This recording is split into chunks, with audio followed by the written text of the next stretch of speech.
জুলাইয়ের ছাত্র আন্দোলন দমন নিয়ে নতুন করে আলোচনায় এসেছেন কন্টেন্ট ক্রিয়েটর সোলায়মান সুখন। অভিযোগ উঠেছে তিনি আওয়ামী সরকারের সঙ্গে মিলে আন্দোলন দমনের নীল নকশা প্রণয়ন করেছিলেন। বিশেষ করে জনপ্রিয় কন্টেন্ট ক্রিয়েটরদের দিয়ে স্ক্রিপ্টেড ভিডিও বানাতে চাপ সৃষ্টি, হুমকি এবং আর্থিক প্রলোভনের মতো ঘটনা ঘটেছে বলেও অভিযোগ রয়েছে।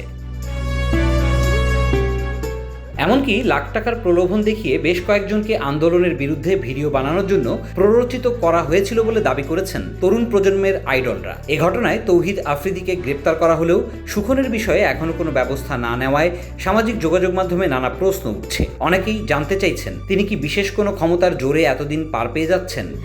দেশে আছেন নাকি বিদেশে পালিয়েছেন? তার মিরপুর ডিওএইচএস এর বাসায় আইনশৃঙ্খলা বাহিনী কখনো তল্লাশি চালিয়েছে কিনা তা নিয়েও আলোচনার ঝড় বইছে অনলাইনে।